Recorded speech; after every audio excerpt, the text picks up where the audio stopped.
What's up, everyone, and welcome to Shared Save the Game Media's weekly gaming discussion podcast. I'm your host, Kevin, and on today's episode, we're going to talk about the success of the Nintendo Switch 2. GTA 6 has been delayed, and is PlayStation looking to go head to head with Xbox and cloud gaming and play anywhere? All that and more. First, got to introduce my co host, hanging out as always, Sam Heaney. How are you, my friend? I'm doing good. Um, Still in the throngs of IGN work. I mean, I always am, but Mm-hmm.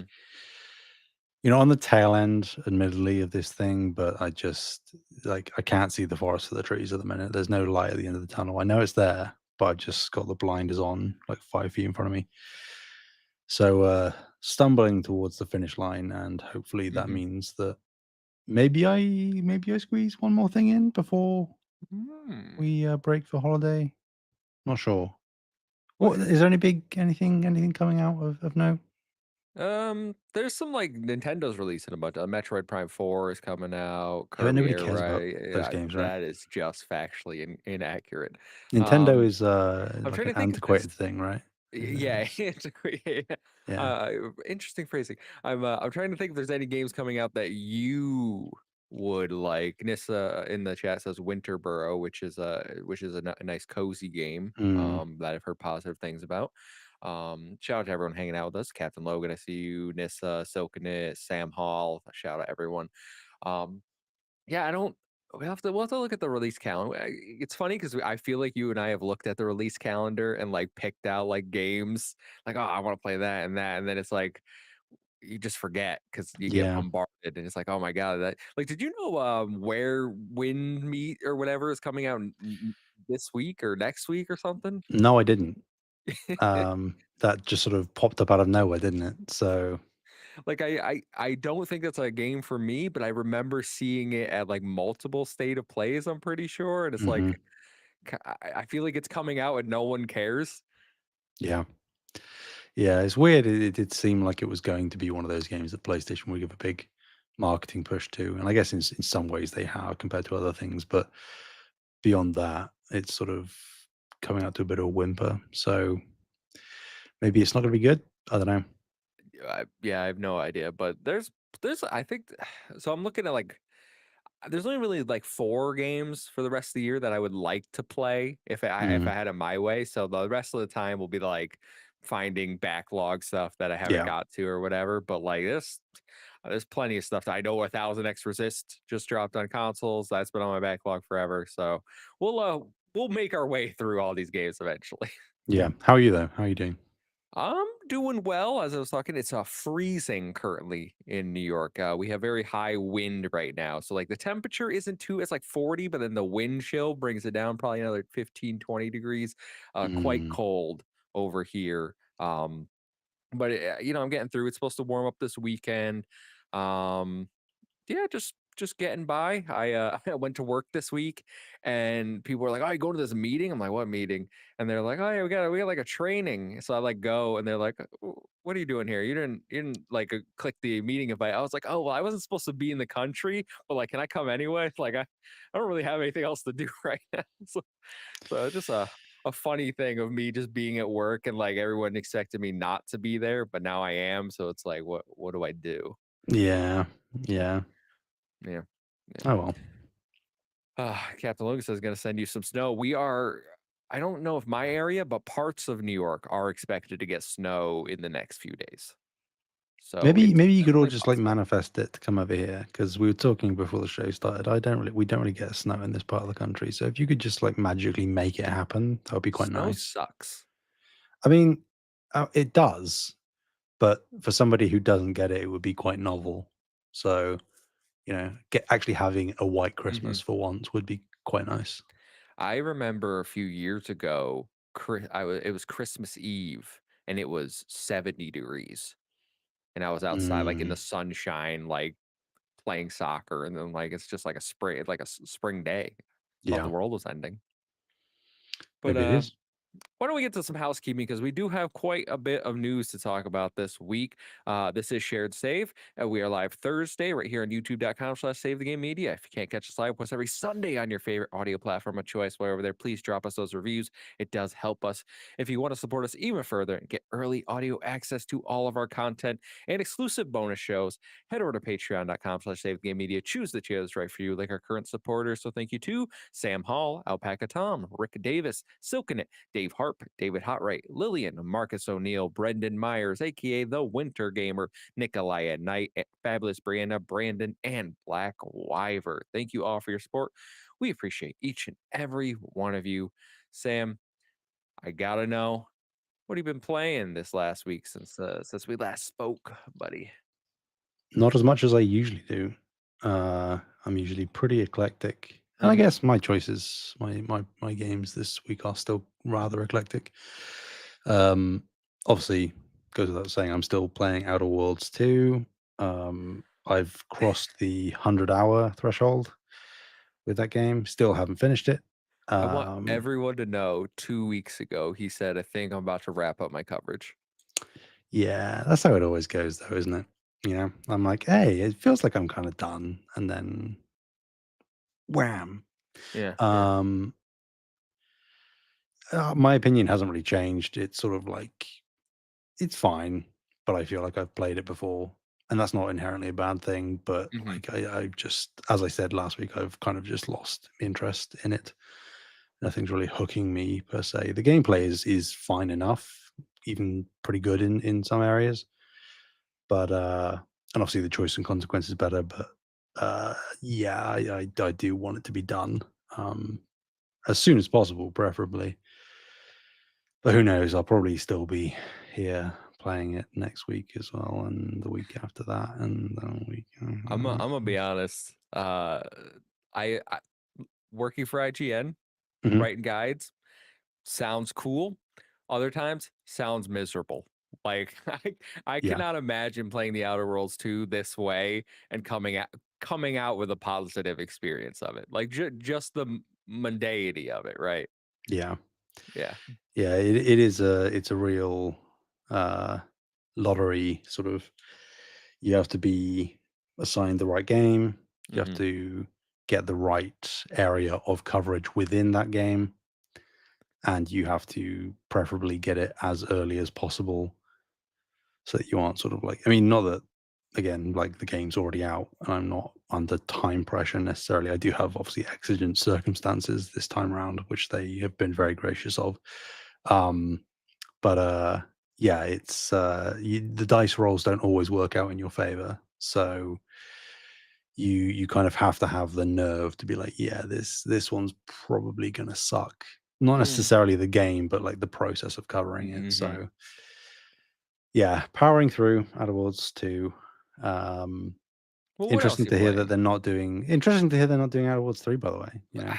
So that's what we're not. It's not one of the topics, but yeah, Chris Avalon, who well, he was a founder of Obsidian, right? Like a Mhm. or yeah, so he was the original founder of Obsidian. Doesn't work there anymore, but he said from what he's heard. Now I don't know if that's his sources or whatever. That Outer Worlds 3 is not currently in the cards. They're gonna do Avowed 2 though, but they're gonna do DLC for Outer Worlds 2. My personal opinion, I That kind of is would have liked just crazy. something new Yeah, personally, but yeah, they're gonna do DLC for Outer Worlds 2, and then apparently Avowed 2 is gonna be their next big project, which that must mean Avowed did well by their metrics. I thought it was okay. Hopefully they can inject more of the choice and consequence if they really are doing Avowed 2. That would immediately bring it up a step for me, but it's I'm not it's one of those things. I'm not like, oh my god, Avowed 2, right? Like just even when I see a reveal trailer for that, I'm still gonna be like, okay, that's yeah. cool. It depends, like, is it because it did well, or is it because they have a foundation that they can very probably comparatively cheaply build a sequel off of? You know, in the whole sort of like, let's keep our budget low, you know, the cheap games thing that Xbox was been discussing the past couple of weeks in reports and articles. I think that maybe there's an element there as well. I mean, there is a good foundation in Avowed, so if they do build off of that, then I think that could be very interesting, but like you, I wouldn't be, like, super excited to see it. So, time will tell. Um, and then the other 2 are very quick. The other 2 games are very quick. I, have finished the main section of Root Trees Are Dead. Again, I was playing that with my dad over the past couple of weeks. There's like a auxiliary mode that unlocks like an additional portion of the family tree, and we are chipping away at that, but it is like exponentially harder to fill out because the information that you have to like type and search for is like Hmm. crazy layered. So we're going to stick with it, but I imagine that is probably going to fall on the back burner, and we might jump to something else in the meantime.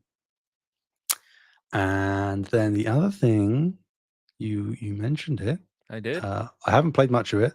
Only I've gotten to the end of chapter 2, so that's 3 total chapters, of 1000 Times Resist, console release, playing on PlayStation. Say this is a replay for you It though, is, right? it is a replay. Because I remember you and Bree did a 2+ hour spoiler cast, if I remember We correctly, on this certainly game. did. Yes. Yeah, was my, game of the year last year for people if they forget. Um, beat out Astrobot, crazy. Um I mean, I still am, like, pretty hopelessly in love with it, um, and the port so far, excellent. No Mhm, technical issues, controls very well. I mean, I did play it through PC with a controller because that's what it mhm. recommended, but, yeah, it's chef's kiss still. Um, very, very easy recommend to people that like story in games, so And, I believe it's in Game Pass if you're it on is. Xbox and you have that. I think it's at the I don't even think it's the ultimate required. I think the cheaper tier, get a premium tier, get it as well. So, if you wanna check that out, it's again on my wish list. I will get to it eventually. It's like mouth washing. Yep. I get notifications it's on sale, but it's also on sale at the time, like, tons of other things are on sale, and I have to make business decisions and budget, I'm talking a chat in here with Nissa in our live chat talking about Echoes of the End, which is a game that came out reviewed mixed, Mm, but it is one that I think looks interesting. It has that lower double A action adventure type look to it, which is a genre and certainly a budget that I like to check out and see those types of games. So it's on sale for like 22, but I've already spent most of my game budget for this year, so that's one I will get to eventually. But right now, not in the cards.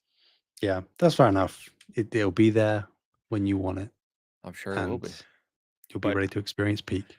I'm glad. Yeah, I seems to have come out to quite positive reception. I've not seen anyone say anything bad about the console versions, whether it's online or not. But yeah, just glad more people get to experience what, by all accounts, is a fantastic narrative adventure. Amen. I've been playing quite a different collection of games than you. I will start with Luigi's Mansion, the Oh, original GameCube one. I'm playing through the NSO GameCube emulator. Um, I did beat it. Took me 5 to 6 hours probably. I beat it in last weekend. So we talked last week. Obviously, it was Halloween the day after we recorded. I was like, I haven't played any spooky games this year. I was thinking Until Dawn remake. My fiance got sick, so it was kind of those things like I don't want to get sick, so like we're gonna hang out in different rooms for right now. Excuse me. But then I think it was the day our show went live. Nintendo was like, "Luigi's Mansion's available." I'm like, "Oh, it would have been great to have this like weeks ago, right? Like, so we could play it leading up to Halloween during the month and not like a day before." I did start it, and I was really enjoying it, having a blast. It certainly, I don't want to say it holds up because it definitely feels dated in a lot of aspects. Like the controls feel a little clunkier compared to certainly Luigi's Mansion 3. Obviously, the graphics are a big a big step back. But it's a sure. GameCube emulator. I knew what I was getting into. you walk very slowly, and at first I thought that would drive me insane because when you look at the map, it's like, okay, there's like 4 floors. It looks like a big area, but I would say the map is not to scale. So you actually move around the mansion quite quickly because it's a lot smaller than the map would have you think. And Mm, it's just you find a ghost, you suck the ghost up, Ghostbuster style. There's some puzzles you have to solve, like go to this one room, get the ghost there, get the key, go to this other room, turn on the lights, like stuff like that. I was having a blast for a few hours until I got to I think the end of the third chapter. There's 4 chapters, and this boss you rage quit. almost yeah, I rage quit Luigi's Mansion, y'all. Um, I was fuming. I was like, F this game. I'm done with it. I'm not going back. I got some lovely encouragement. Shout out Nagachaka and others in the Discord saying, you could do it. But in Luigi's Mansion 1, the third boss is called Boolossus. He's a giant boo that you have to suck up and then pull him into a unicorn statue. And the horn Of will course. pop him Right. into like, I don't know, 15 boos. And then you have to use ice to freeze the little boos and suck them up. And I'm like, okay, that doesn't sound too bad.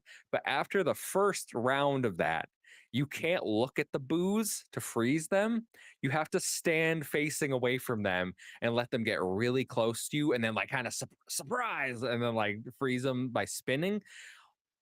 You just move really slow and the animations take so long and it makes it very, very frustrating. So if you don't time it Mm, right, they're all hitting you. So I was dying constantly. I was getting very frustrated just because like it wasn't like a oh my god, I don't know what to do. It was the game is so like it doesn't control well enough for me to do what you want me to do. And that is what was frustrating me. I found a sure. solution though, and it's called NSO suspend state. So Okay. I would do the first phase, create a save suspend state, and then continue on. And if I messed up, then I would just Mm, reload it. Um, and I save forgot this scumming. was yes, I was save scumming Luigi's Mansion. You are 100. I will own this. Okay, I have no shame in doing this, and I was doing it pretty like loosely. Like all there's like 3 boos left, save scum. 2 boos left, save scum. Like I was making saves Hey, the most ridiculous times. But I got it. I finally I put it down for a night, came back the next morning, implemented that strategy, and I finally did it. And then the rest of the game was a breeze. The final boss was quite fun. And it's just a fun game. I really like Luigi's Mansion 1. I love 3. I think 2 is bad. But that's just though it was designed for the DS play style and it doesn't really work for me. But mm, I'm glad I played it. good. You made it. Sokina says, "Good thing you had one boss in Bloodborne to train you for the." I had 2 bosses. Thank you very much. Yes, soaking it. Yeah, Get it Father right. Father Gascoigne, and then what was the beast one right on the bridge? He's a Yeah. boss. Yeah, Mhm. I got a You did trophy it. for him. Yeah, I did first try on that one. First try. Yeah. You got proof of that? Or It's probably recorded. Yeah, I live streamed it. Yeah. okay, okay, okay. Sometimes I think about going back. You know? Yeah, see, it's just a little itch. But It's there, listen, Kev. I know It'll if I get you. do I know if I do, I'm not gonna enjoy it. Like, That I'm see, gonna you're I'm gaslighting gonna yourself get now. mad You're because gaslighting I was yourself. at You the know you part will. no, I was at the part with the dude with the machine gun in the tower, and I Uh-huh. got up to the tower, and then he just, like, whooped me real quick, and I was like, Yeah, "Whoa, bro, like, yeah. come You on. but you don't have to go up the tower. I don't have to kill him?" No, not if you don't want to. Oh, alright. Interesting. Okay, Yeah. okay. Well, the other game that I've spent, I think I'm at 14 hours. Tales of Exilia Remastered. Shout out Rick Davis. He is not in the chat, but this is his favorite Tales game, so he's been chatting to me offline about this one. And this is part of the Tales Remaster project, celebrating their anniversary this year. Man, I keep burping. Sorry, excuse me. This is Um, cool. yeah, yeah, yeah. So this is the second remaster come out this year. Tales of Grace's F came out the beginning of the year. I really enjoyed that one. I think this game is much better than Tales of Grace's F. I think Mm. I enjoy the characters more. I enjoy the story.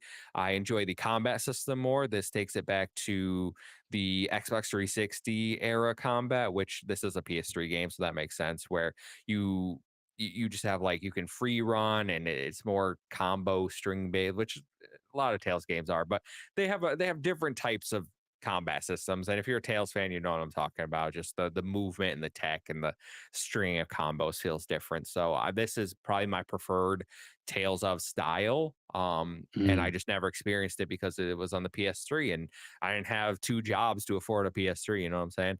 So Sure. I'm on the last chapter. I just got to the last chapter, so I will probably have this wrapped up maybe tomorrow, but certainly this weekend. If they can stick the landing, this is going to be very high in my Tales of ranking for the games that I've Mm. played.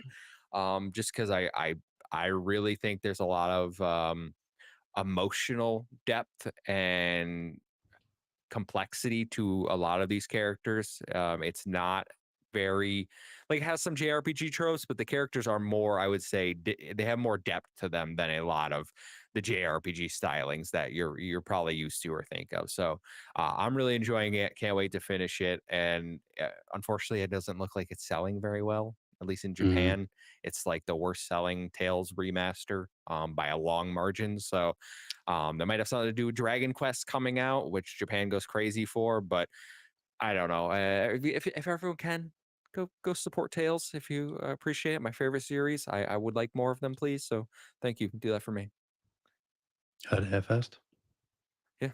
Well, that's all I've been playing. So uh, why don't we jump into the topics of discussion for the week? Please. And I think we're gonna do yours second because yours is probably the big one. We can knock mine Okay. out of the way quick.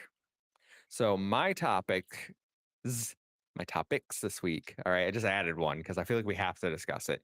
I want to talk about the Nintendo Switch success and GTA 6 being delayed. So, Nintendo had their latest financial update this past week, and they covered the performance through September of this year. The big talking point, Switch 2 is a roaring success. The Switch 2 has sold 10.36 million units as of September 30th, 2025. We also got numbers on the two biggest pieces of software, Mario Kart World and Donkey Kong Bonanza. Mario Kart World has sold 9.57 million units, while Donkey Kong has sold 3.4 million units in its 3 months on the market. Sam, looks like Nintendo is set up for success again this generation. Are you surprised by any of this? No, exclusives are antiquated. I don't know what you're talking about. People aren't interested in the things that you play games on. It's just the games themselves. That's what they care about, Kev. No, but in all seriousness, I'm not surprised. I was maybe expecting it to not necessarily exceed the Switch one, which it currently is doing. Hmm. Um, Now, granted, I think the stat was that 84% of Yes. Switch 2s are like existing Switch owners. So, like, Yeah, yeah. People that have migrated. So sure, users like me, people who had a yeah. Switch One, But upgraded. then, even that is saying that 16% of those sales are new to the ecosystem in some form, whether they're Hmm. lapsed or brand new. So, like, that's that's still impressive. There is net user gain in some form, and I'm certainly not surprised on the software front. I mean, with how high profile both, especially Mario Kart, obviously, but Donkey Kong, considering how well it reviewed, especially, I think that those are two locks. I'll Hmm. be interested more in seeing like what Metroid Prime does. Um, it's simultaneously, I think, framed as like one of their big games, but at the same time, it's in a relatively niche genre, and I would argue niche IP. Yeah, So, Metroid has like the name, but the yeah, sales don't really back up exactly. the how famous Metroid is. Yeah. And I guess like Kirby Air Riders will fall into that as well. Not that I Hmm. think they're expecting either, frankly, to do those numbers that we're seeing for Mario and Donkey Kong. But yeah, I mean, I get people talking about consoles sort of becoming less relevant because in a meaningful way they are, Hmm. but to suggest that the console market, the console way of bringing consumers into gaming is like going to be going away or really diminishing in any sizable way is clearly false. It might not be growing exponentially, but Hmm. it isn't shrinking either. So, Yeah, obviously we talked about those statements from Sarah Bond about antiquated exclusives. We've covered that on previous shows. I do think Nintendo and PlayStation both buck those trends where they see success in console sales due to exclusivity. Nintendo certainly is the gold standard, I think, in that yeah, regard, and I don't think there's a bigger showpiece for that than Mario Kart, where I think everyone can agree Mario Kart World is not quite as good as we all wanted it to be. There's a lot to be desired. The 24 players sounds great on paper. I think it actually harms the gameplay experience in the end. So, like Mario Kart World is something I'll boot into every once in a while, play like two races, and be like, good. I'm yeah, I'm okay with this. I don't think it's a bad game by any means, but to have 9.57 million units out of 10.36 for Switch 2s, like it's almost 100% attach rate, right? Like you have barely anyone not picking up a Switch 2 with Mario Kart, and certainly the bundle has a yeah, lot to do with of that course. because you see Mario Kart for $80, or you can get the bundle and it's 50. I think it's a no brainer for most people picking this up, even if you are only tangentially interested in, like you're getting a $30 discount. It's a multiplayer game that like you have friends over, you have family, like it kind of just fits with their motto, right? Yeah, I am very happy to see Donkey Kong selling very well. Obviously, I loved Donkey Kong Bonanza. It's one of my favorite games of the year. I put 40 hours into it basically, like over a weekend. I was obsessed with 100%ing every area. To sell almost 3.5 million units in 3 months, I think that's phenomenal for Donkey Kong, which Donkey Kong has never been the A tier franchise for Nintendo. But I think Bonanza, because as we said, the review, the new art style, I'm sure the Mario movie has something to do with it. His mm, redesign being more closely associated with that. I think they're setting Donkey Kong up for more success in the future, whether it's this formula or maybe some more of his traditional games. But I, as a Donkey Kong fan, I'm really happy to see that performance. yeah, yeah. Pretty undeniable that they're sort of roaring out of the gate. I will be interested. Not that I'm expecting it to trail off in any sense, but I will be interested to see if the momentum that they currently have continues through the rest of next year. Um, yeah, It, I wonder what next year looks like in terms of their software lineup and the yeah. hardware sales. Yeah, I suspect because we know what the rest of this year looks like with like Pokemon just came out and that's already sold probably 6 million or something units, right? That's obviously a both Switch game. Yeah, Kirby Air Riders is exclusive. Metroid is not exclusive, so that'll be interesting to see like what's the split there between Switch 2 and Switch 1. But we don't really know what 2026.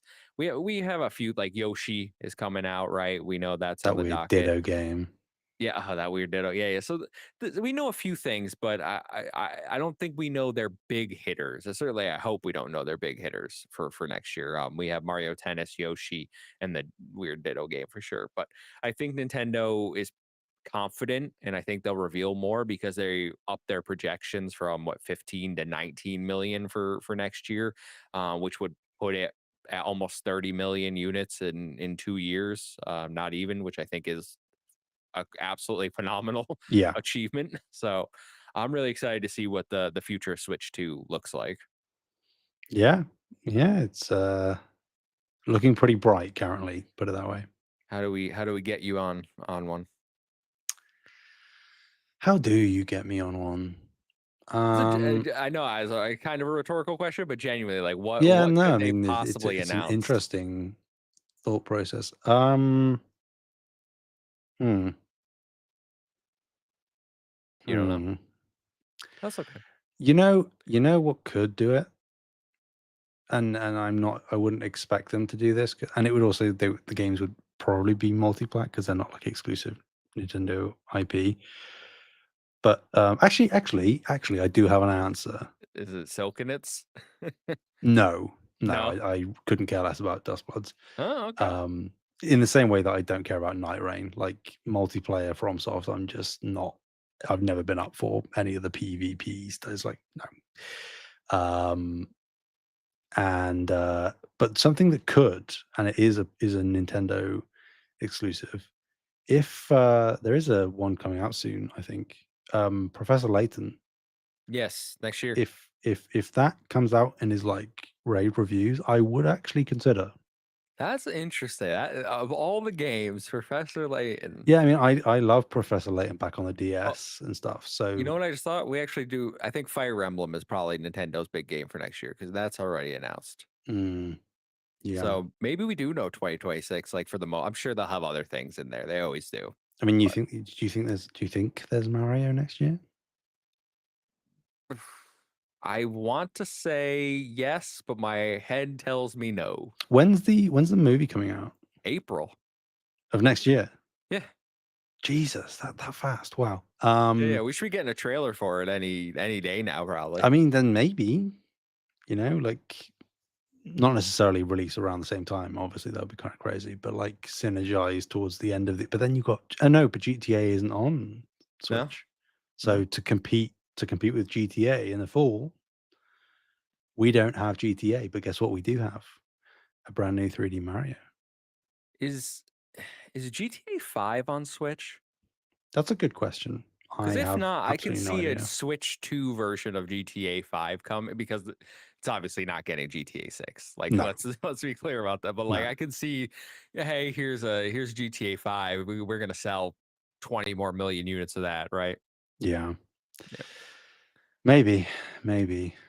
Well, I mean, they don't even have Call of Duty yet, and that's something that Xbox said they were going to do. it's coming. So Don't worry, it'll be here. just wait till next year, I guess. I don't know when I don't know what's going on with that. But speaking of GTA, GTA 6 has officially been delayed. This actually broke few about 2 hours ago, right before we went live. I would say.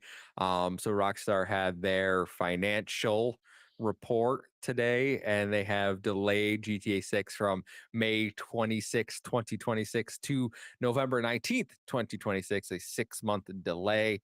um, is this surprising? And do you expect it to get delayed again? No, it's not surprising. I mean, very easy for me to say. I don't think it gets delayed again. Um, you know, clip this, and then in a year's Hmm. time, when they delay it again to the middle of just summer 2027, then Hmm. haha, egg on my face, I suppose. But I mean, obviously, the financial thing would have prompted them to make a decision probably now. I mean, they could have maybe waited till the end of next quarter, but then you'd be really, really pushing it because you'd only be like a month or so from launch. So they would have had to have done it now. But I also think that knowing now that you aren't going to hit the May date and then pushing it back and actually giving a date, I think that they will do everything in their power to hit that date. And I know it's very it's a religious process Hmm. for Rockstar to delay a game several times.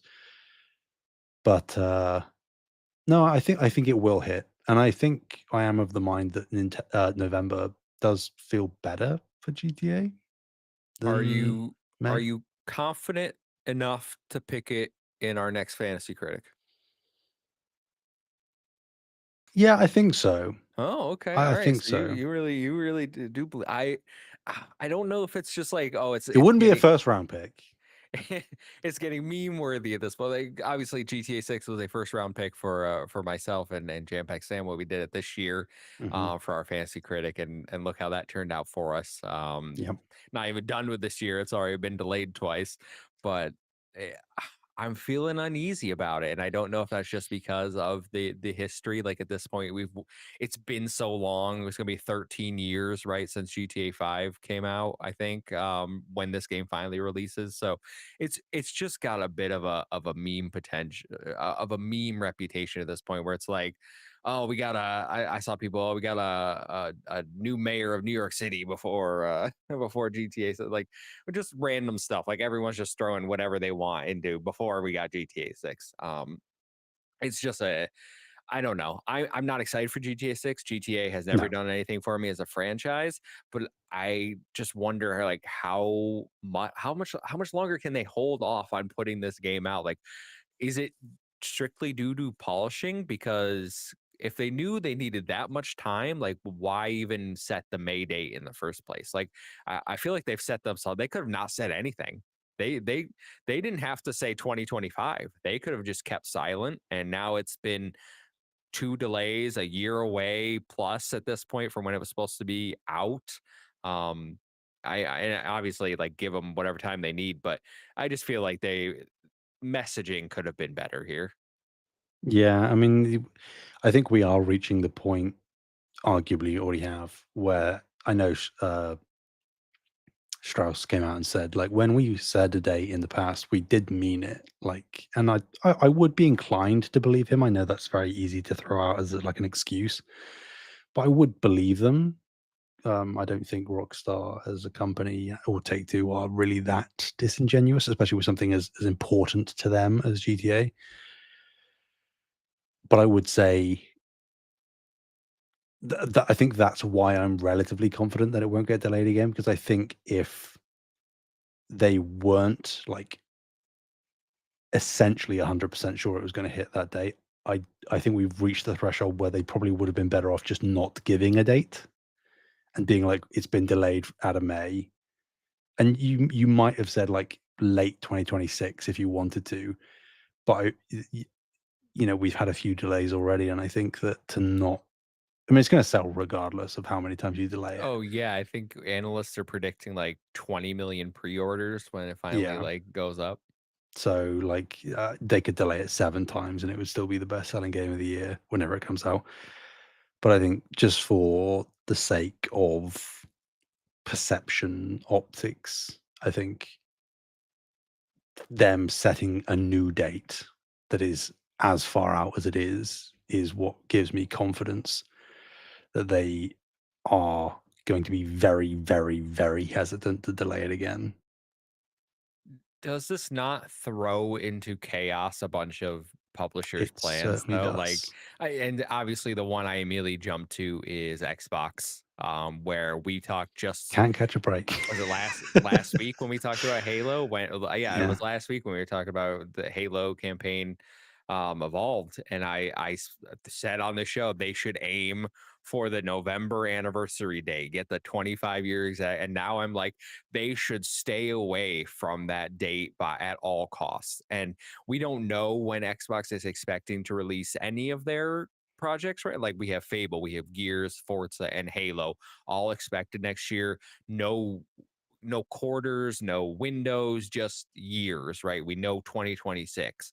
And if they were aiming to have a shotgun approach like they love to do with, blasting them out over the course of 4 months at the end of the year, I think they need to rethink that and see if they can reasonably, do we get them out in the summer, in the spring, if they're ready to go? Do some of these games get delayed and held in 2027 potentially? Like I don't know if that would be beneficial. Obviously, they got their number crunchers, so they're probably looking at that. But these are things they're going to have to tackle with. I think Xbox might be the biggest publisher impacted. I know Wolverine is expected in the fall, but like I think if they drop that September, I think they'll be okay. I think I was expecting late September, early October for that anyway, around the same time that they put out Spider-Man 2 feels right. So Yeah. they certainly aren't going to be going in November now.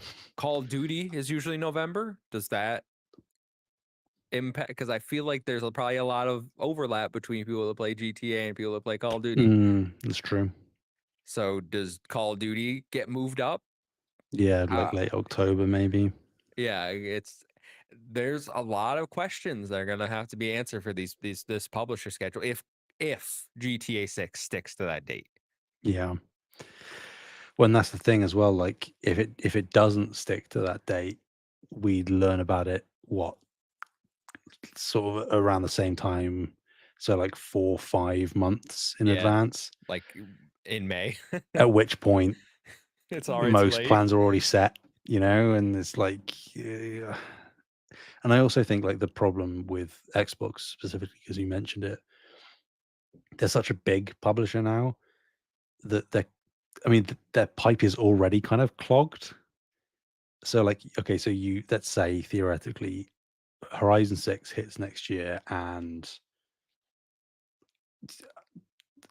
you would hope Fable, because Jesus Christ, if not, Fable has to be the first one out, in my opinion. Like it's been I so mean, long. maybe, my guy. But if something slips, maybe it's like E-Day, let's say. Hmm. Um, but then that means that if E-Day slips, 2027 is gonna have, you would imagine, like Clockwork Revolution, Gears, where's State of Decay, and A new the answer to that could console. be maybe some of these things don't reach the finish line. I don't know, but and mentioned it, like the new hardware as well. Like, it, it's already like, I do not envy in the slightest the people that have to schedule this stuff on Xbox's side. Well, any publisher, but especially Hmm. Xbox.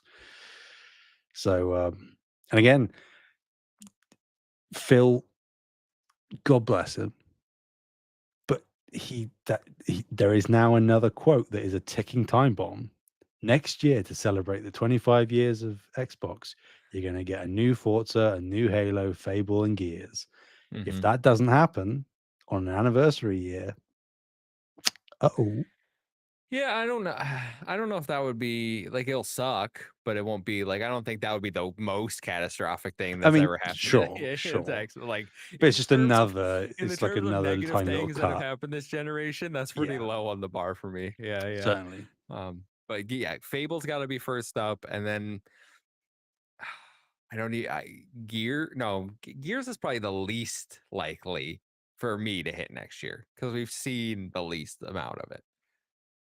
Well, Yeah, actually, no, Forza, but something about Forza just tells me like it's a car game. They'll have it. yeah, yeah. I would have thought so as well. But then, like, you have Fable and Horizon 6. Do you have 2 Playground games releasing, like, right next to each other, like, one after the That's other? right. That's right. Same day. That's same day, that's bold. That's two different audiences. And for the pleasure, we're raising the price to $40 a month. I just think it's funny because GTA 6 is we saw people complaining about when Silk Song dropped how like the developers didn't have enough time to switch their release dates and like games suffered like Chronos, Hell is Us, the ones that are around the same time. That is now what the AAA side is gonna and indies are gonna have to deal with GTA 6. So I don't envy anyone. Yeah. Like, it's strange as well, because at least from what we know, like, PlayStation has probably come out of this relatively unscathed, if touched at all, because Saros was gonna be out before GTA Well, anyway. that's just because they don't make any games. That's right, they don't have any games. Hmm. And then I mean, we talked about it, but I assume the God of War Metroidvania thing is like a summer game, and Yeah. then I mean, it could be first, it could be very early, I don't know. Um, I just and think that's such then like a smaller project that like it's not gonna have yeah, I any mean, it depends impact. on the scope, I suppose, that's true. And then obviously Wolverine being the big fall game, I Marathon don't think there's gonna be anything else. I mean, yeah, fair games. Arc Ooh. Raiders is killing it right now, I hear. So Marathon, they I can struggle to believe that Arc Raiders is, like, that good, like, you know what I mean? I just, like, I don't. There's a Everyone I know ceiling to that's these kind of playing it games. absolutely loves. I know I mean, Luke is fair play, playing you it. know, I know fill your Freight boots. Conductor is playing it. It's just so many. Joe's playing. I know so many people playing it in our community and outside of it. But yeah, more power to them. Happy for you all. All right, that's GTA 6, everyone. Let's jump into your topic, Sam, because PlayStation is making some moves. You wanna Yeah. go over what's going on, and we can maybe start with the cloud, and then transition to this leak. Yeah, I mean, it's weird because it simultaneously feels like it's been like quite a quiet news week, weirdly, for PlayStation. Um, but there's just lots of little things that have very big ramifications if true.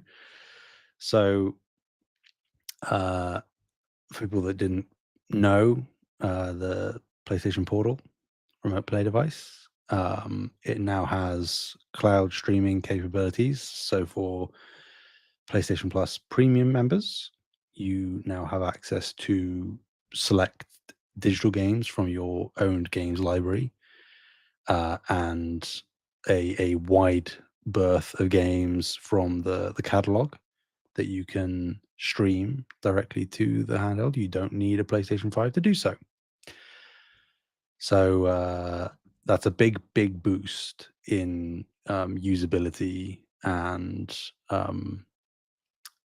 options for the portal. I think it makes it a far more enticing prospect. I'm not expecting it to like boom in sales by any means, but it I think fixes an issue that the portal had optically up to Hmm. this point, and one that tangentially, like the ROG Ally X is experiencing currently of what games can it play and what games can't it play, and play anywhere and digital library. Blah, blah, blah. So, yeah, free update pushed out. They updated a number of other things on the back end. They did some UI tweaks, all of these things, and it was a surprise drop out of nowhere. So, not going to make me pick up a Portal. You know, I'm still not that interested, Mm.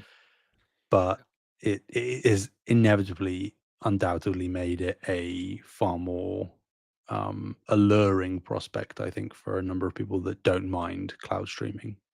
Yeah, I think this is a huge update, and I'm surprised more people aren't framing it as such, because to Mm, me this really like Xbox has been so, and I'm not going to get into other copy and Xbox or whatever, because like PlayStation has had cloud streaming, like PS Now existed before Xbox was in cloud. Like there's a whole, they've both been doing it, but to me Xbox has really stepped ahead of them in that space over the last couple of years, certainly. And every time I would try PlayStation, like the streaming was fine. Like I could play the PS3 games just fine. It didn't. It always bothered me that like I didn't have a way when I had an ROG Ally to stream it or remote play well, or like there were just so many limitations that my Xbox wasn't having. So for me, like they've always been a step ahead in the cloud realm. This to me, I think, is a massive improvement, not only for their cloud service, but for their future handheld prospect, right? Because if they're putting this on the portal, which was sold as a remote play device, was sold as, hey, your PS5 has to be on. It has to be connected. You have to be on Wi-Fi, right? Now it has turned into a device. Well, you can play not only remote play, but you can do cloud streaming via the PS Plus catalog and mhm, games you own. And that is a huge one because Xbox has been making so many strides. We see articles every other week. Hey, we just added 50 new games to, that if you own these, you can cloud stream them. PlayStation has come out and said, "Hey, we have almost 3,000 games in our catalog. If you own these, you can stream them if you're a PS Plus premium member." And I think that's huge to have right off the bat that many games available for people that own them. You do have to be a PS Plus premium member, which I think is expected. We see that. I would like to see eventually, like Xbox has done, cloud streaming be made available to lower tiers. I think that Yeah. is still a barrier of entry. But to me, this is such a big step forward in not only making the Portal more attractive, because I think they have like a 5% attach rate for their PS5s, is what I've heard, Hmm. but it makes it a device that if you don't have a PS5, you can get a $200 handheld and a PS Plus subscription for a year, and you have access to thousands of games that you can now stream. If you aren't concerned with playing natively, this is now an option that allows you to play PlayStation games cheaply, affordably, and easy access now. You need a Wi-Fi connection. That's it. Yeah, portable, and not that it matters on the grand scale, but you do get dual sense features, Hmm. haptics and triggers. So yeah, like sort of as we both said, it is a certainly far more alluring prospect, I think, to players, both inside and outside of the ecosystem. So it's sick to see them. You know, I think it is encouraging for their handheld future, but it's also a reassuring thing to see them commit to updating and upgrading and improving the portal experience specifically, because they could have found a way to just leave it as a remote play device. Hmm. But because people were like, oh, it's remote play, is it worth $200? I'd be like, well, what they're offering now, I would say I, probably is, like, if you're I think so. interested, a no-brainer almost. I I So because I know the Logitech G Cloud is like 350, which mm, is probably the most comparable. Like that's when you can remote play and yes. stream multiple storefronts, right? Clearly, this is locked to PlayStation, but for $200 and a PS Plus subscription account, which is 160, right? Like you can have so many games at your disposal, and then you can make a PlayStation account. You can buy games without a PS5 and just stream them. Like I do think this makes the portal way more enticing to a lot of people. I just don't know how many people are going to know that these features are available. Like how many consumers are going to be like, "Oh, I can just buy this handheld and now stream them," right? Like it's just I don't know if they have that messaging out there so much as the people in the community, people already that have the portal will know, but they need to spread the word because one of the things like when I had my ally, I had the PS Plus app that they have for PC. Mm, And you could stream, like I played Ratchet and Clank games through that. You could stream to it, but some of the things wouldn't work because you didn't have a touchpad, like the dual right, sense or the yeah. like there's just wonky little things like that. And clearly this device won't have those issues, but it's just a step in the right direction. Yeah, it will be interesting to see how, if, when they market this, um, or whether they do sort of save that blowout for the handheld announcement whenever that comes. Whether they let the portal be and let it do what it does, and it's getting very good word of mouth. It has been since it came out, and I imagine that will only increase now with these updates. Maybe they just sort of let that lie. Hmm. I can understand wanting to maybe push it harder, but maybe you don't want to sort of muddy the waters and be like, well, there's a portal and there's an upcoming handheld.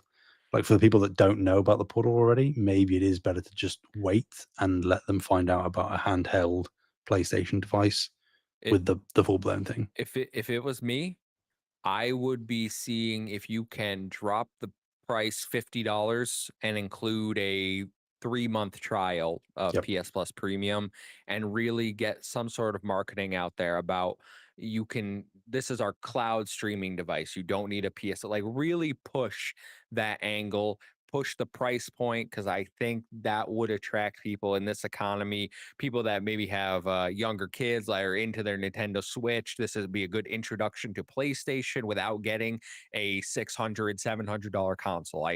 I really do feel like there's something here, whether PlayStation capitalizes on not. I also think that the PS Portal should remain even when their handheld comes out. Yes, I for think sure. that should be an option for hey, do you want the expensive, I don't know how much it's going to cost, but this will play native games on it, right? Like more powerful. Or are you happy with a cheaper product that'll just stream your game? Like offer both of them, because at the end of the day, you're going to have people looking at those price propositions and seeing which one works best for them. Yeah, agreed. Well, Nissa in the chat brings up, do you guys think that them doing this and rumors of crossplay might bring a PC app? So, do you want to transition over to the other PlayStation potential move they might be making? Yeah, cross buy, cross buy. Yes. So, They somebody on Twitter who's seemingly a bit of a data miner, kind of hmm leaker, scooper. Um, they uncovered, which is live on PlayStation. You can actually go into your PSN profile. I haven't done it personally, but you can go into your your, I think it's the description on your profile, and you can type in specific things and it will conjure up these icons. hmm One of which is cross buy. Um, so there has been speculation on what that means.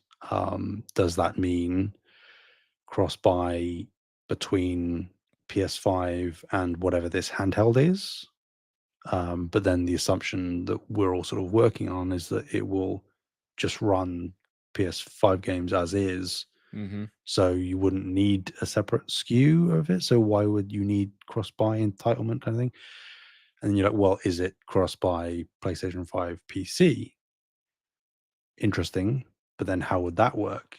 hmm Because you would be having to cut deals with Steam, or as I said in the Discord, it would more likely be Epic, considering Sony and Epic are very close, and obviously Sony's continuing to invest money in acquiring stakes in Epic.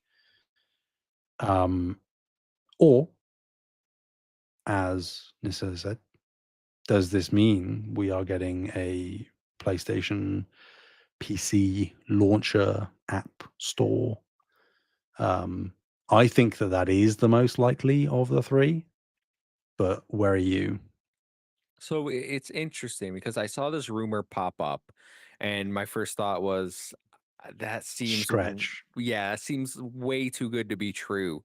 And then I did see people, no, it's real. It's live on the PlayStation Store. I saw videos of them going and finding these icons that exist, and there's a multitude of icons. And obviously, I think a lot of people are leaning towards PS5 PC because the icon is next to that new symbol they introduced quite a while ago at this point, but where it says PS5/PC. Yes. And I believe that icon was introduced when they allowed you to link your PSN to Steam Yep. games and get trophies, right? So, like Yep. on certain trophy lists for certain games, it will say PS5/PC. So that icon has been live for a while. This new cross play or cross buy icon, my initial reaction is I don't think the handheld SKU, like, that doesn't make any sense. All right. Like, if you're putting on a handheld, it needs to automatically work, like recognize your profile, play the games natively. Like, you wouldn't need a cross buy. There should be no dual entitlement. This isn't a Vita situation, right? Exactly. So the only thing left has to be PC.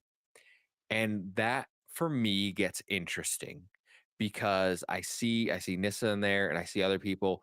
PlayStation is going to make their own launcher, like Xbox has the Xbox app, right? So you're going to have PlayStation games live there. So if you buy a game on PS5, it'll be basically their version of Play Anywhere, which will give you a PC version if you're logged in and you can play it on your PC, right? I think that's a very interesting prospect. I'm not opposed to having a PlayStation launcher. I would prefer it to be in an existing launcher. Sure. That does, again, get very complicated. Does Steam allow such things?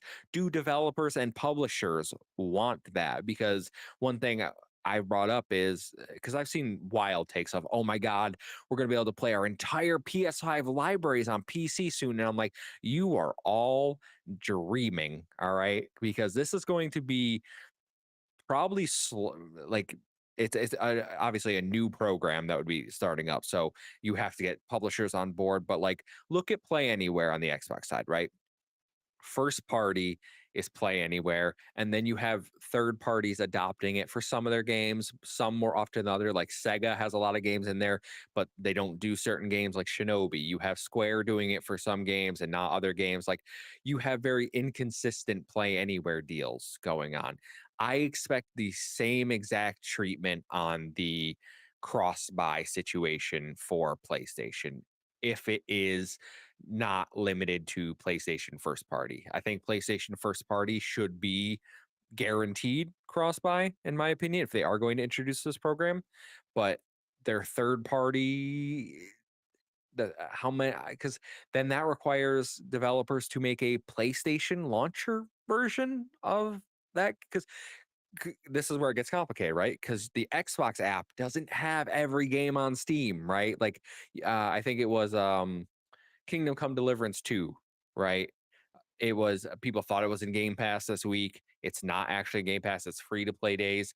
But that led people to go to the PC Game Pass app and look for it. And there's no version in the Xbox store on PC for that game because there's no SKU in the Microsoft, like it's a Steam version.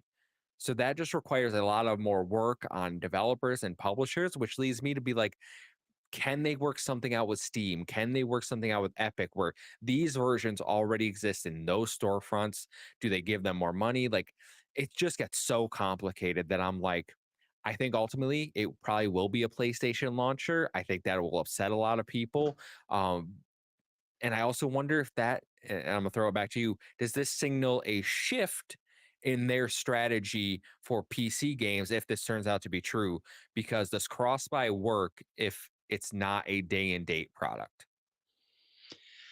Yeah, that's the real sort of rub for me.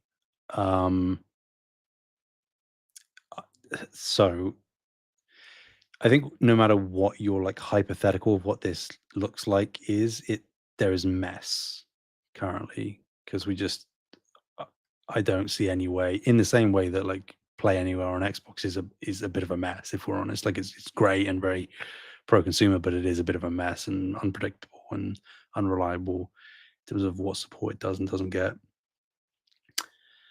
I My hypothetical scenario that makes the most sense in my head is that they do, which is like you said, going to be pretty unpopular, a PlayStation launcher that is, I would I would wager at least to begin with exclusively PlayStation Studios stuff. So games developed by first party teams and partnerships with third party studios making exclusives. So that, the rise of the Ronins and the Stellar Blades of the Hmm. world, perhaps. I think if they do that, they would have to go day and date on PC. Hmm.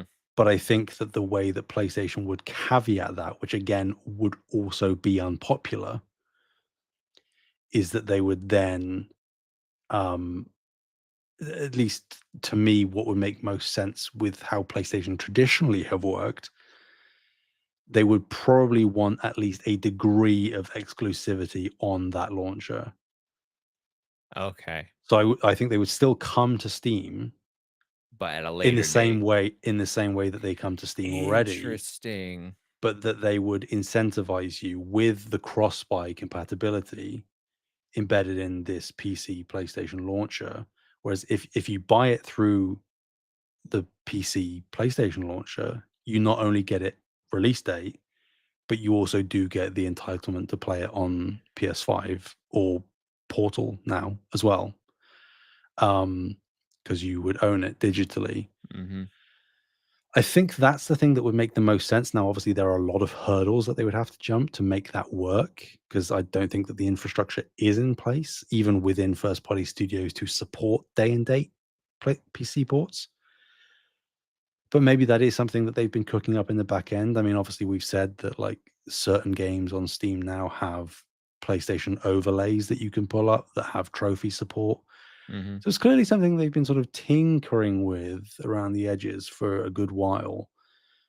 That's the scenario that I think not necessarily is the most likely, but I think I can most easily follow that path of logic through to its conclusion in that scenario. I know that both a PlayStation launcher and having a degree of exclusivity to that launcher is going to be very unpopular and Mhm. might even detrimentally hurt them, I right? was yeah. Because people might just be like, I'm not going to do that. But the flip side of that argument of being like, oh, it would harm them because they just wouldn't sign up to the launcher or they wouldn't buy the games through the launcher. Well, then you wait and you still buy the game through Steam and PlayStation makes their money anyway. So they kind of could, in a way, have their cake and eat it too. Y There are y problems, and they would have to spin it they would have to market it very well. Yeah, I'm very reluctant to see a world where that is a success for them because Sure. of how PC players, and I could say this because I am a PC player now, right? Like I primarily play on PC these days. Won't even open the Epic Game Store to buy Alan Wake 2, one of the greatest games of this generation. All right. So you're telling them to download a PlayStation launcher, make a PlayStation account if they don't have one, and then that's the way they get exclude like in your hypothetical scenario Mhm. would be the way they would get their game unless they wanted to wait for it to come to Steam at a later date. I think that upsets a lot of people and also like that may even put people off from buying PlayStation games altogether when they Sure. even do come to Steam.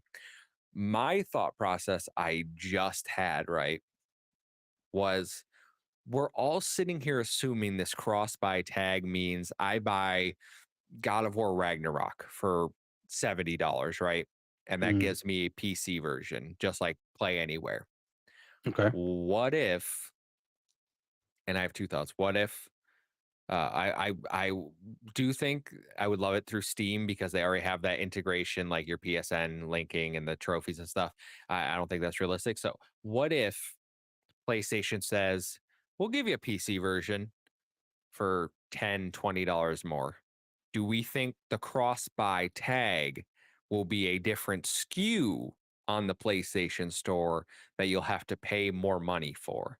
Because I I think that would entice, like, I would probably be enticed to do that because it secures my library on PC going forward. Like, it builds up a PlayStation library. $10 to $20, I don't think is unreasonable for a whole nother SKU, but it does look worse compared to what Play Anywhere is doing on the Xbox side. But I just wonder if that is how PlayStation comes to grips with the fact that they're now not selling you a full price title when they do bring it to PC. That is interesting. I mean, I hate that reality Yeah, that you're yeah, I hate it presenting. too, but Um, it would be a maliciously ingenious way of finding a way to technically raise raise the game price. Yeah, prices as yeah. well. That's exactly my train of thought. We We're don't have but we're 80. giving you another version of the Exactly. We game don't that you have can $80 games. access. We don't have $90 games. We No, have $70 games that you can add on to. that's right. We're giving you options, guys.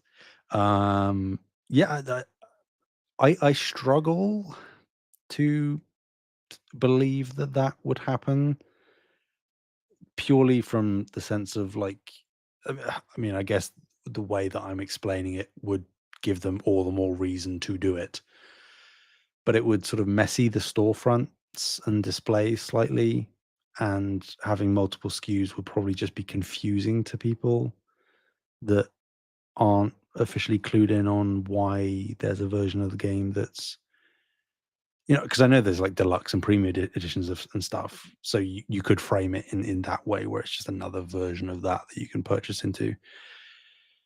Um, but yeah, I don't know. That I mean, that's an interesting theory you provided.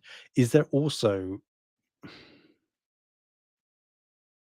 okay, a another potentially quite pro-consumer thing that they could do, which would be more forward thinking than current or backward thinking? Could it be a thing where you buy a game on PS5. So say you buy, if it's implemented at this time, you buy Wolverine on PlayStation 5. Could it be a forward trajectory thing as well, where when, I mean, this kind of destroys the whole business model, but I'm just throwing hypotheticals out.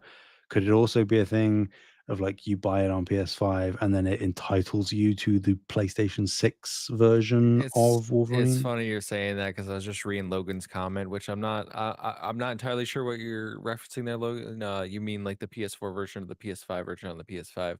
I'm not sure what that was in reference to, but that did immediately made me think maybe this is a new tag for when you buy the PS6 version, it gives you the PS5 version, or like vice versa, and this has Exactly. nothing to do with PC at all, and we're all just getting like excited for something that like isn't ever in the cards. I Which would be easier for them to do than doing the whole totally. PC I launcher and all of I this think stuff the we talked about. PC thing that we're coming up with is way more exciting as a consumer who Sure, of course it is. plays on PS5, plays on PC, but I totally can see a world where it is just, oh, you have Wolverine, you're now gonna You've get got the cross-gen games, yeah, you've got exactly because cross-buy, you because know, we it's we've been talking about the PS6 so much, right? Like it's coming in roughly 2 years from all accounts, and what we know about it is it will probably have largely cross-gen yeah. titles where it's not going to be a giant step forward. It's going to have probably more AI and like stuff like that. But I can see a world where there aren't really PS6 exclusive Mhm. titles. There are it plays best on PS6, Yes. but Yep, you're gonna get it on everything. yep.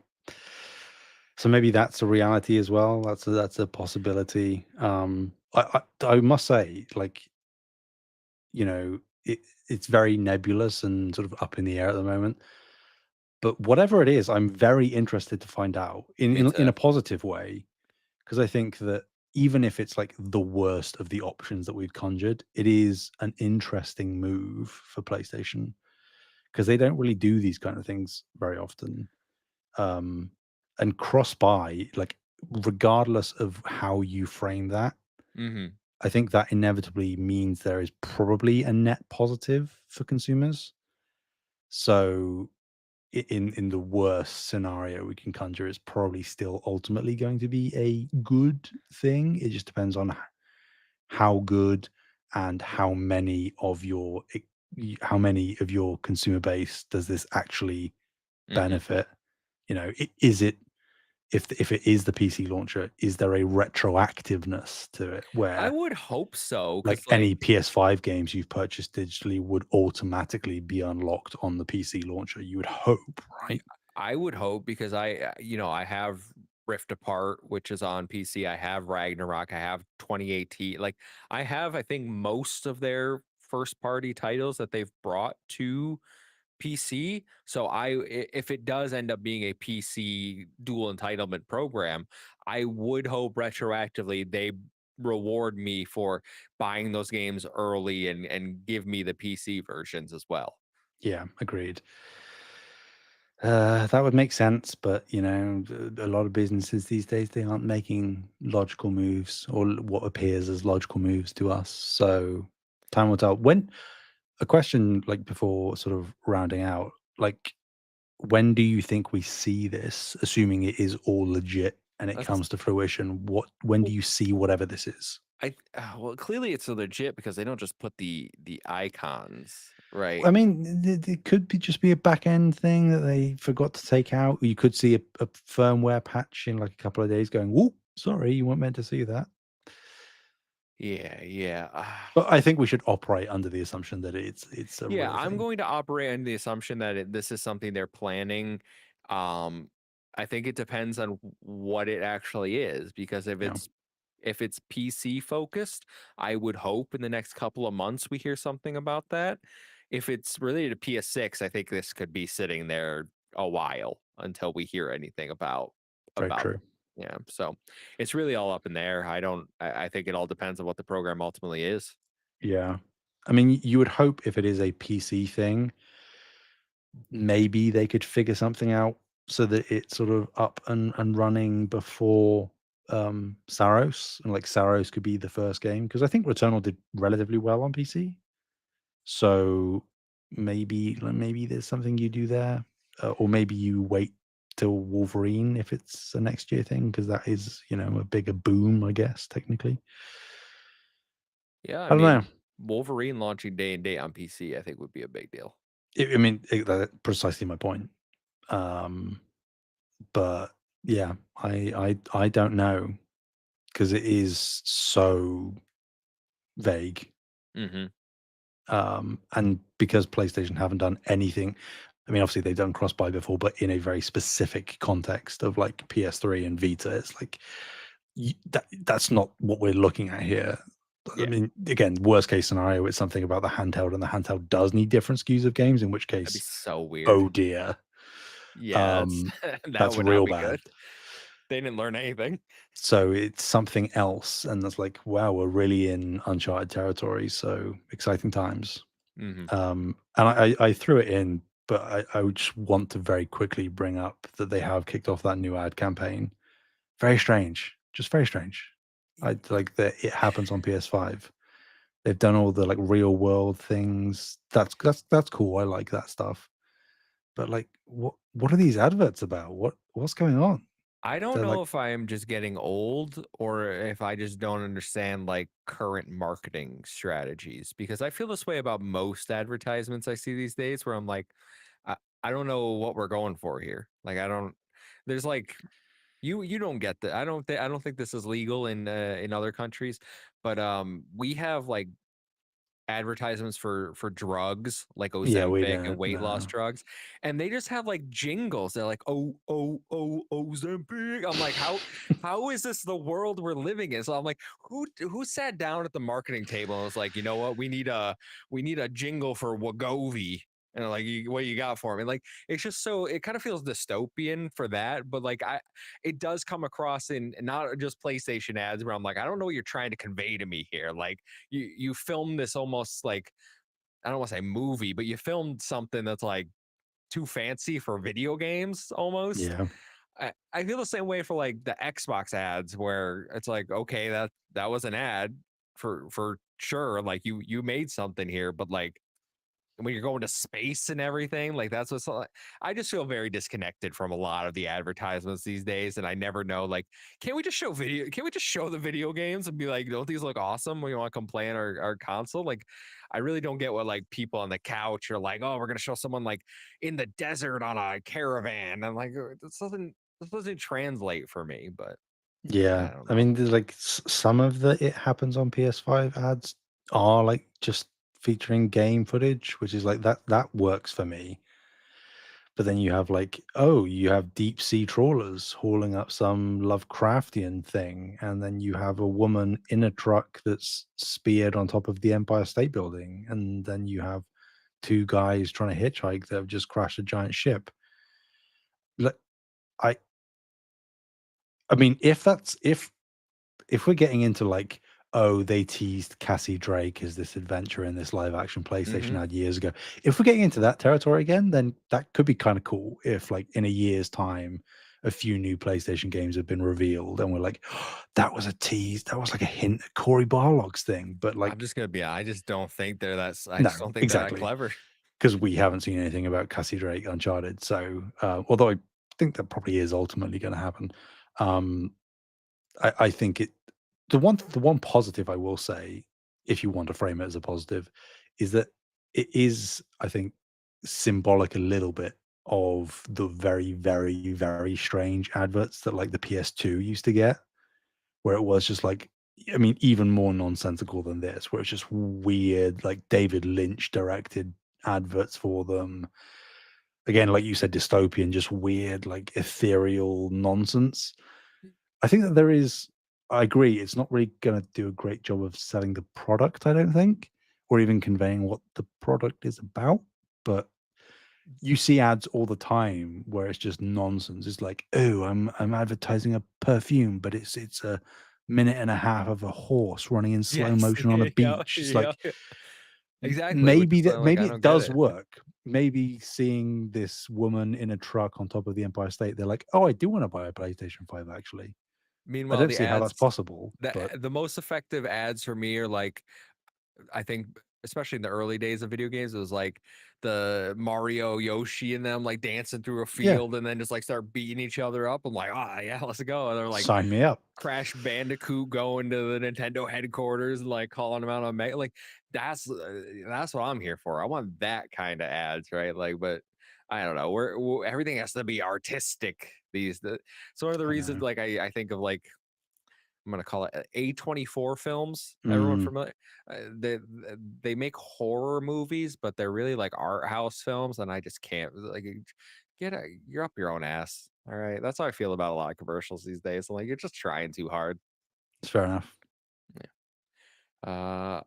All right. Well, let's round out the show with our Patreon topic. So, if you want to be featured as our third topic of the show, sign up at patreon.com/save the game media. $1 a month. You get to submit a topic to the weekly discussion topic thread, and we will pick one to be featured on the public episode. The rest will be saved for our exclusive episode we do on Patreon every month. So, Alpaca Tom wrote in. He has the right in this week. It says, the coffee cups are red. Christmas music's back. What video game instantly gives you the best holiday vibe? So we are at the beginning of November, coming up to Thanksgiving here, which I'm sure you guys celebrate American Thanksgiving, right? Yeah, That's right. last Thursday of Clues in the every name. November. Yes, yes, and then Christmas, obviously, and New Year's. So I have heard Christmas music. It is on the radio. It's playing in our stores. We have Christmas decorations up already. So what games give you the holiday vibes? Hmm. I mean, I think the most recent game that I can spring to mind that is set during Christmas would be like Spider-Man Miles Morales. Mhm.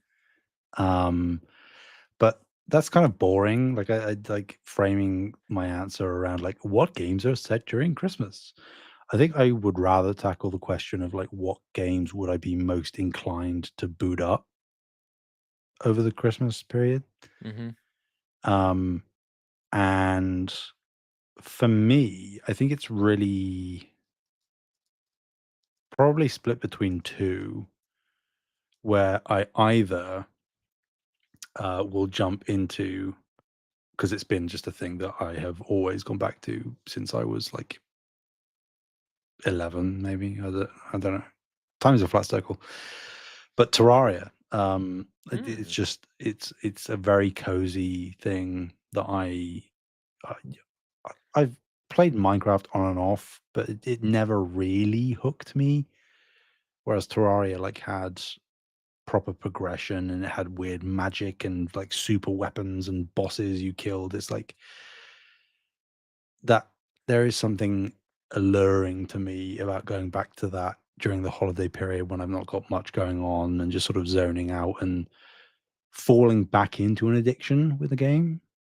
Where like you love a game and you have sort of lapsed of your routine of playing it, and then you get hooked again for a month. And I think Terraria really is the game for me. If it's not Terraria, another deep cut, throwing it back.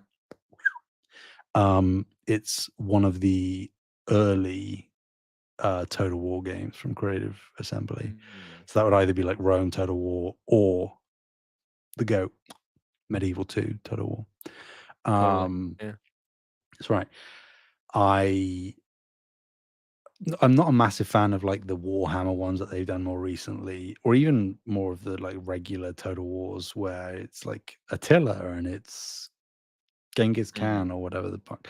Um, but those original ones, again, it's like a nostalgic thing in my head where like those were the games. I'm not really a big RTS guy anymore. I can't say I ever was, but Mhm. like I am in my Duffy with those games, and I think that there is a there's an inherent sort of inner desire, I think, over the holidays to sort of ground yourself and reset. And I think that you can take comfort inherently on drawing on things that you know that you love. Um, and I don't find time to play RTSs anymore. So when I do get that downtime, it's something that is permanently installed on my PCs or my laptops. Like Mhm. I have both Terraria and the Total War games. Like they are never gone. So it's making me want to play it right now. Oh, good answers. Good answers. I'm very much similar to you. I'm less thinking games that are taking place during that time period and more real life, like what did I play during the holidays. That's really what gives me the vibe. So I've three that come to mind.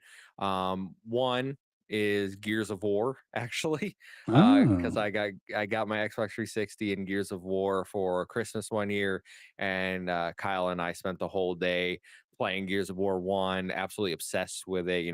Oh my god, is this the first time we have like a HDMI, like we can actually have graphics that are this good on a flat screen TV that my dad got for Christmas that year, and it was just such a good experience, and the fact that it was a co-op game, absolutely should not have been playing it at the age we were, but phenomenal, phenomenal experience.